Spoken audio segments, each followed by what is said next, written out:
today I went to my local gaming store, and this is a game I've wanted for a while. They usually don't have it, but they had it today, so I had to snatch it up. And, well, here it is. Banjo-Tooie. It is the second game of the Banjo-Kazooie series on the Nintendo 64. And I bought this thing for $25, $24.99. And you're gonna find that you can buy these for cheaper. You can probably get this on eBay maybe for as low as $10, $11, $12. But if you're gonna get the complete in-box set, it'll run you anywhere from $65 to say $150, depending on the condition of the box and all the inserts that come with it or don't come with it. But because I'm so excited for this game and it was available at the game store, I said, what the heck, let's do it. And of all the games that I've bought, I am most excited to play this game. So let's go do it.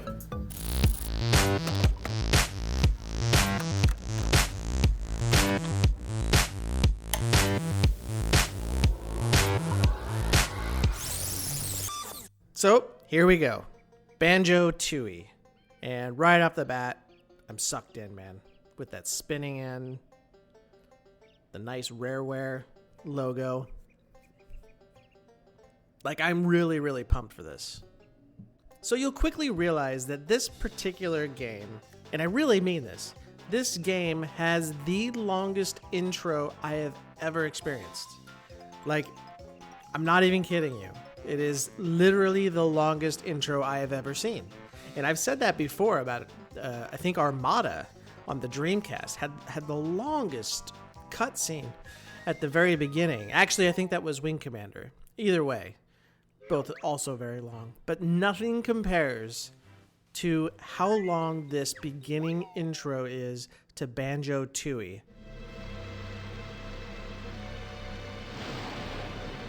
Now, of course, this is the second game in the series, and I did not play the first one, so I cannot comment on the first game. So I assume, obviously, that we've killed the witch in the first one. Spoiler alert.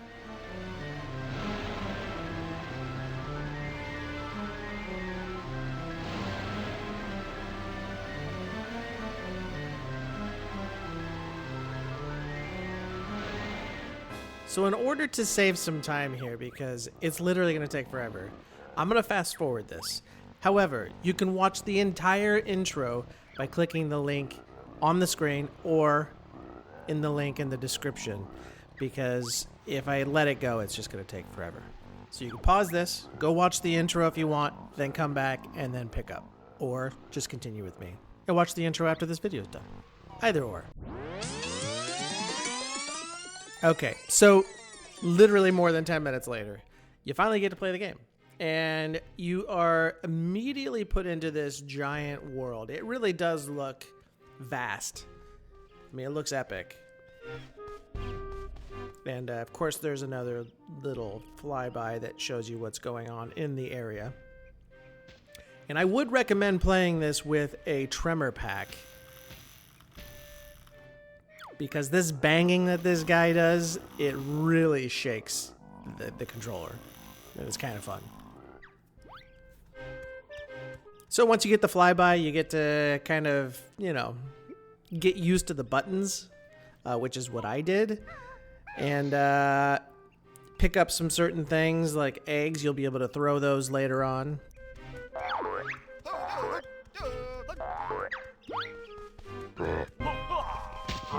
Now, of course, Banjo is the bear, and Kazooie is the bird. And it didn't take long. I'm going to be honest. It didn't take long to figure out the buttons. I don't have the manual for this, so I'm really just winging it. But I figured it had some similarities with previous 3D world platform games, like Mario 64. And it is similar. Although I think I like the camera function better on this game, because it is easier to move the camera, track the camera.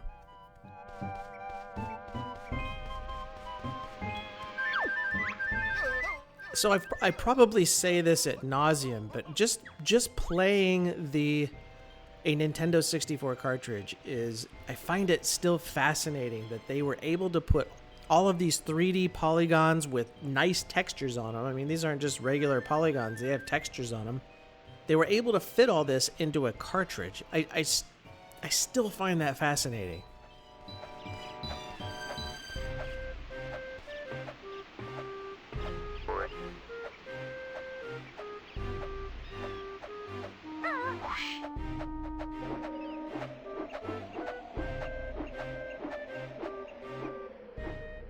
So there are certain platforms you can get to that will allow you to fly.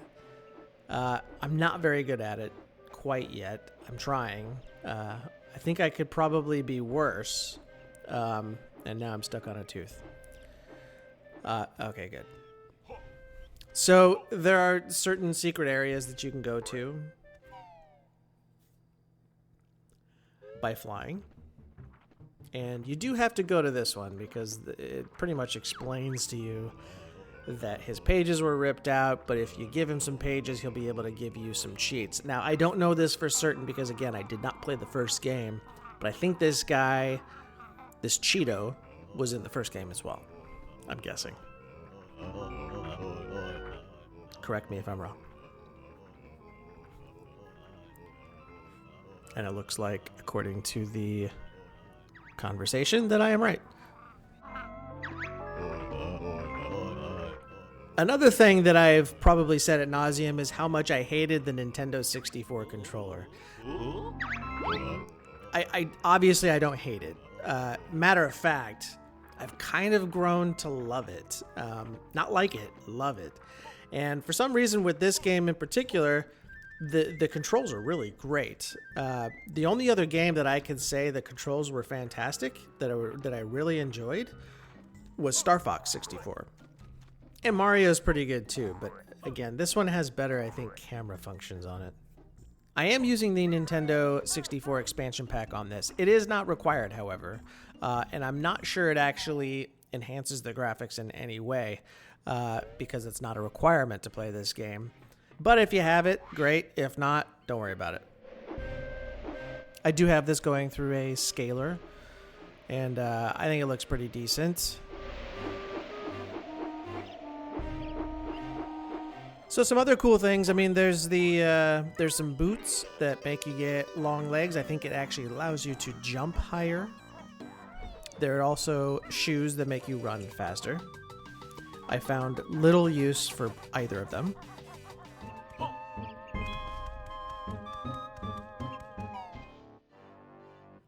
So here we are inside the Digger Tunnel, and this one is this is your first boss that you need to defeat. And you know, at first you're like, what the heck's happening? Who am I supposed to hit? What am I supposed to do here? And I seriously could not figure out if I'm hurting him, if I'm doing it right, what I'm supposed to be doing. It was very confusing. So because I'm stubborn, I keep trying to hit him, roll into him and hit him, hoping that I just win on accident. So we'll fast forward here, get to the end where I actually do defeat him. And my Rumble Pack is just going nuts right now. And I haven't mentioned it yet, but the voices. I'm not sure if anybody likes the voices or hates the voices. It's very Charlie Brownish, like a wah, wah, wah, wah. But I think, you know, it's not the first time I've seen Nintendo do that. So, moving on to the next stage.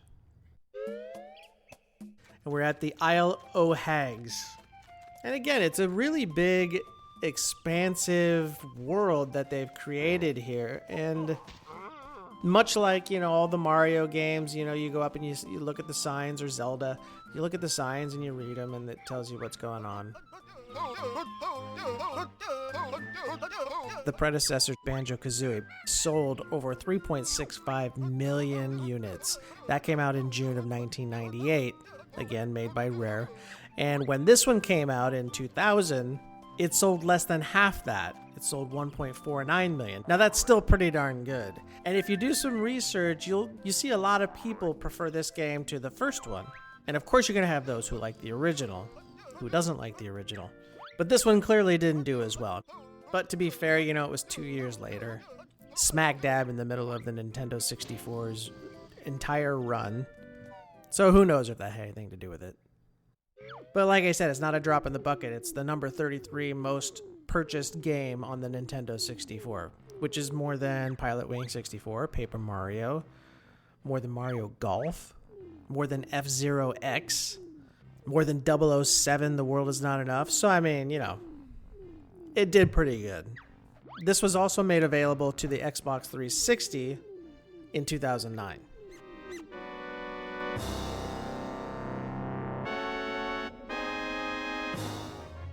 And this game features roughly 150 total characters, including enemies and non-playable characters.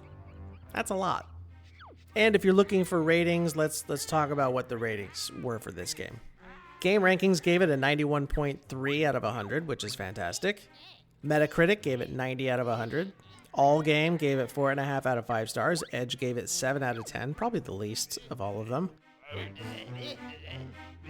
Famitsu gave it 33 out of 40. GamePro gave it 4.5 out of 5. Game Revolution gave it a B+. GameSpot gave it 9.6 out of 10. IGN gave it a 9.4 out of 10. N64 Magazine gave it an 81%, which actually that may be the lowest. And then Nintendo Power gave it a 9 out of 10. Now they just got to get it out on the PlayStation Store. So clearly the reception on this was very good. So there you go, that's Banjo-Tooie. It's the second Nintendo 64 game for that franchise. And there are a few moments in our lives where we have this profound experience that changes us forever. And I don't mean to like really shoot over the mark here, but I never bought a Nintendo 64 when it first came out, mainly because I was just thinking it's a cartridge-based console that will just be obsolete. No one's gonna buy it, and there won't be as great a game on something that may have a disc-based console. And after playing this game, and there are others like it as far as the platform, the 3D platform, but after playing this game, I have to say I was wrong. I was wrong. And I am unabashedly a Sega fan. I grew up with Sega. I did have Nintendo and Super Nintendo, but I was always a pure Sega fan at heart, all the way up through Dreamcast. I feel like I wasted a lot of years not having it because I absolutely love this game. It is so fun. I don't know why it sucks me in and why it feels different than a lot of other games. They've created something that I've just never felt anywhere else. So I am happy to say, I guess to some, that I have become a big Nintendo fan, and more specifically a big Nintendo 64 fan because of this game. So there you have it, converted, although I'll always love Sega. So that's this week's show. I'm gonna go try to play some more of this. I'm addicted. So we'll see you next time on another episode of the Layman Video Gamer. See ya.